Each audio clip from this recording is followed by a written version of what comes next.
जी play. Okay. नमस्कार, आपका शुभ नाम और डिपार्टमेंट? मेरा नाम अभय राठौर है और मैं आईआईएमसी के आरटीवी डिपार्टमेंट से हूँ। जी, मेरा नाम मजहर अंसारी है। मैं भी रेडियो एंड टेलीविजन आईएमसी 2024-25 का छात्र हूँ। ठीक है, तो आज संविधान दिवस है। संविधान आपके जीवन में क्या महत्व रखता है और आप कैसे इसको सेलिब्रेट करते हैं आज के दिन को? सबसे पहले संविधान दिवस की आप सभी को हार्दिक शुभकामनाएं।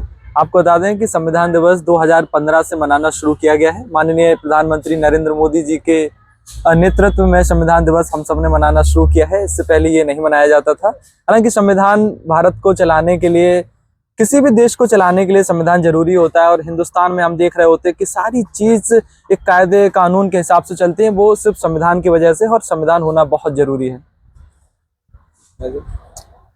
किसी भी देश के लिए संविधान इसलिए महत्वपूर्ण हो जाता है क्योंकि उस देश को चलाने के लिए, क्रियान्वित करने के लिए एक हमें नियम, कानून, कायदे की जरूरत होती है, जो हमें भारत में संविधान प्रदान करता है। तो जीवन किसी एक के लिए नहीं, पूरे देशवासियों के लिए, सभी के लिए ये बहुत महत्वपूर्ण हो जाता है। जी, ठीक है। हाल ही में सुप्रीम कोर्ट में एक बात गई है जिसमें सोशलिस्ट और सेक्युलरिज्म को हटाने की मांग की गई है, तो उस पर आपकी क्या राय है? सोशलिस्ट और सेक्युलरिज्म सब, जहाँ तक मुझे ज्ञात है कि ये 42वें संविधान संशोधन में शायद ऐड किया गया था, जहाँ तक मुझे पता है किया गया था। लेकिन अब ये ऐड हो गया है और हम सब इसे पढ़ते हैं और अच्छा है। मतलब ऐसे कोई नहीं हटना चाहिए। मतलब सेक्युलरिज्म की बात हो रही है, भारत सेक्युलर देश है और जब उसे बताया जा रहा है कि हम सेक्युलर हैं तो कोई दिक्कत नहीं है, नहीं हटना चाहिए। सोशलिस्ट और सेक्युलरिज्म, ये हमें लगता है कि हम कहें ना कहें, ये हमारे खून में है, पूरे भारत के खून में है। तो ये रहे ना रहे, लेकिन एक दूसरा अगर नज़रिया हम देखिए तो बिल्कुल एक संविधान है, लिखित संविधान है हमारे पास, तो उसमें जरूर होना चाहिए, उसे हटना नहीं चाहिए। जो जैसे हमारे साथी अभय ने बताया कि 42वें संविधान संशोधन में उसे जोड़ा गया था, तो आई थिंक ये सही चीज़ है। इसे हटाना या फिर इसके लिए नई याचिका दाखिल करना, इसके प्रति विरोध जताना, ये सही नहीं माना जाता या फिर सही नहीं हो सकता मेरे अकॉर्डिंग। ठीक है, सरप्राइज क्वेश्चन पूछता हूँ जी। अक्सर कॉन्स्टिट्यूशन में फाउंडिंग फादर्स का नाम लिया जाता है। जी। तो क्या आपको पता है कि कॉन्स्टिट्यूशन असेंबली में वुमेन पार्टिसिपेशन था, और था तो कितना था? आई थिंक जहाँ तक मुझे याद आ रहा है, नाम तो नहीं बता पाऊंगा, लेकिन गिने चुने थे, जहाँ तक मुझे ध्यान आ रहा है। बहुत कम ही पार्टिसिपेशन था, ज़्यादा नहीं कह सकते। ठीक है, अबे क्या लगता है? ब्लैंक भाई, मुझे नहीं पता, शायद कोई था, मैंने ऐसा ना कोई नाम नहीं सुना अभी तक। क्या नंबर लगता है? 300 से ज्यादा नंबर था हमारी कॉन्स्टिट्यूशन असेंबली का, उसमें से कितने वुमेन हो सकती है?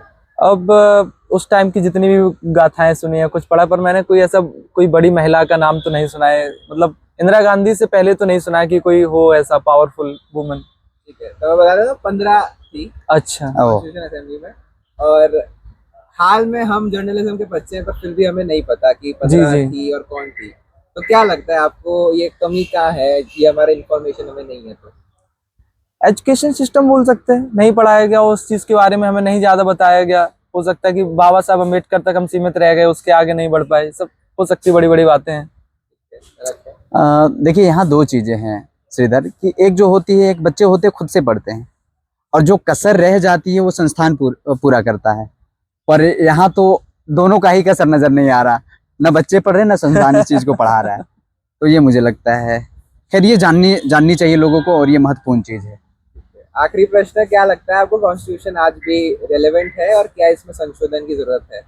अब संशोधन की बात करते हैं। संशोधन जो है वक्त के साथ होता रहता है, वक्त की जैसी डिमांड होती है उस तरह से संशोधन होता है। फिलहाल संविधान भारत में है और ये अखंड है, ये नहीं बदला जा सकता है। चाहे और भी अन्य पार्टियां भारत में आरोप लगा ले संविधान खतरे में, संविधान कभी खतरे में नहीं। संविधान के ही माने वो ये आरोप भी लगा पा रहे। संविधान नहीं होता तो वो ये आरोप भी नहीं लगा सकते थे। संविधान हमारा जीवित है और ये हमेशा ऐसा ही रहेगा। मेरा भी लगभग यही मानना है कि जैसे संविधान में संशोधन की बात आती है, बदलने की बात आती है, तो ये जहाँ तक हम कह लें कि हम ये क्यों कर रहे हैं, जरूरत क्या है इसकी। और आपने एक बात कही कि जो है इसमें बदलाव हो सकते हैं क्या?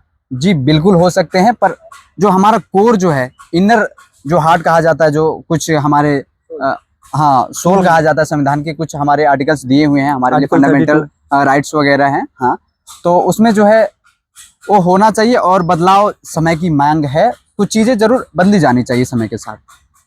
बहुत बहुत शुक्रिया। धन्यवाद, thank you. Hi, your good name and department. इतना फनी हो रहा है इसका। My department? It's a joke.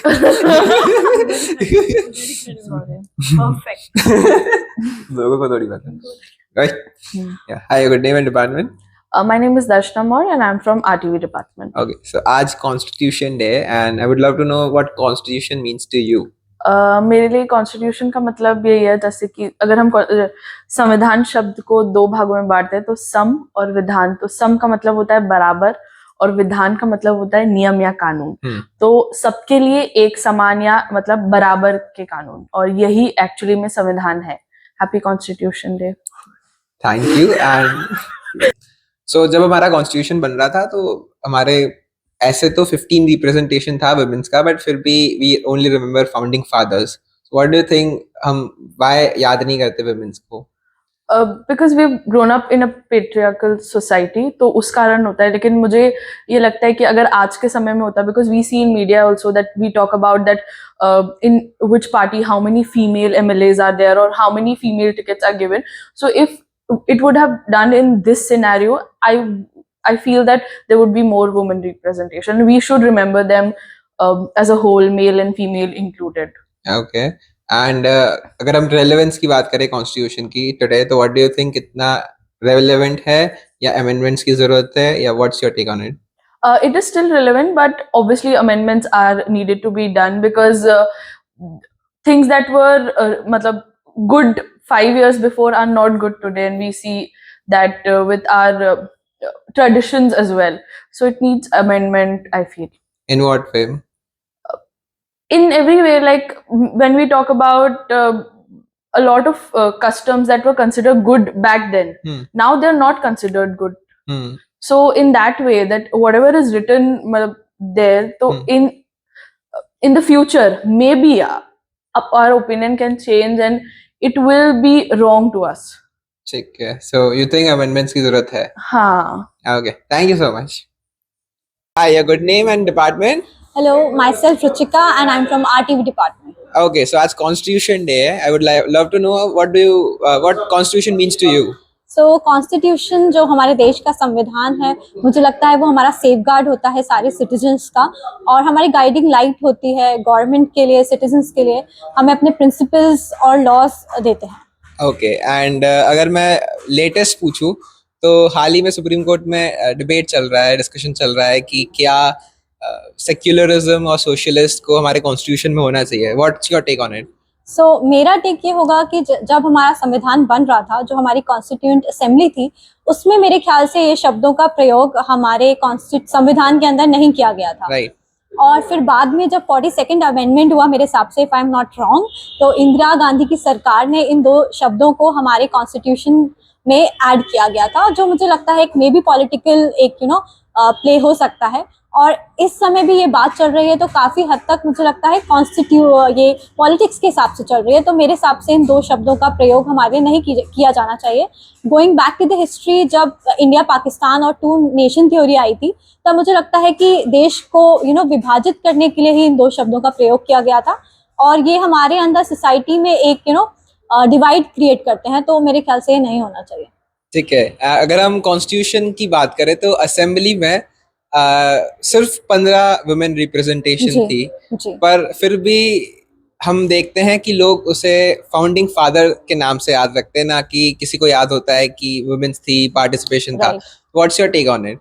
Yes, ये तो हमेशा से, इवन कॉन्स्टिट्यूएंट असेंबली हो जाए या आज देश की पार्लियामेंट हो जाए, हमेशा महिलाओं की जो भागीदारी होती है उसको नज़रअंदाज किया जाता है, जो कि गलत है। और बिल्कुल महिलाओं का जो हिस्सेदारी है उसको बढ़ाना चाहिए, हमारी पार्लियामेंट में भी और सब जगह, जो कि जिसके लिए अभी एक बिल आया भी है। आई गेस वो 2028 तक लागू होगा, आफ्टर जब हमारी जनगणना हो जाएगी उसके बाद। तो यस। एंड जो पास्ट में हम याद नहीं करते हैं विमेन प्रेजेंटेशन को, तो what do you think is the reason? I think वो कहीं ना कहीं गुम हो जाती हैं कुछ पावरफुल लोगों के नामों के बीच। जबकि ऐसा नहीं है, काफी लोग हैं जो बहुत इंपॉर्टेंट है, जिसको हम जानते हैं जब हम हिस्ट्री पढ़ते हैं, जैसे सुचेता कृपलानी हो गई। कई लोगों को हम जानते हैं, गलत बोला क्या? सही है, बोलते रहे। यही नाम था हाँ, ना? बोलते रहे। और कौन सा? मुझे नहीं याद नाम। हाँ, सुचेता हाँ, ठीक है। कृपलानी इज वेरी फेमस, जिनने सबसे पहले भारत का झंडा लहराया था ठीक है। कॉन्स्टिट्यूएंट असेंबली में।